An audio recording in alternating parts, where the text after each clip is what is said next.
Kam nagaa jirtu hordoftoota Gaaddisee Tuubii guyyaa har'aa kana immoo jechoota afaan Oromoo gabaabaa isiniif qabannee dhufnee jirra.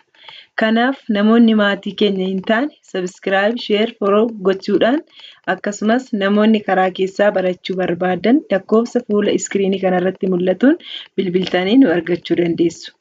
Karaa waatsaappii, karaa iimoo, karaa teelegiraamii, karaa bootumii fi kan kana fakkaataniin bilbiltanii nu argachuu dandeessu. Nama, luka,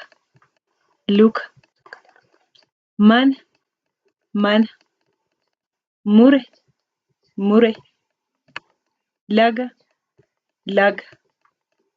bule,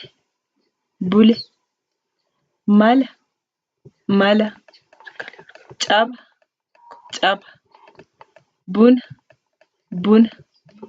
dura, bade, gara, quba, bara, ture, dute, mura, muka,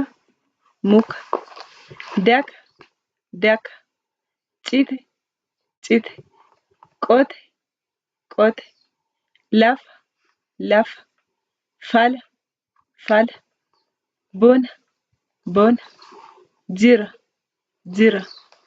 gita,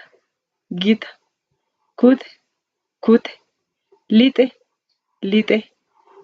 jiru, tola, miti, dabe.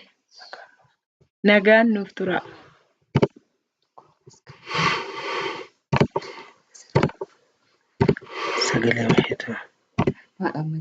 Iddoo tokkotti dogoggoreera garuu sabiskiraayib iddoon jettu ni boqqolle. Inni eenyu maal shigirloon isa mallattoo sararaan gaasha. Editiin sirraan. Editiin jee miti. Beekaa. Yeroon dubba ofii koo nan dogoggore sabiskiraayib jechuudha.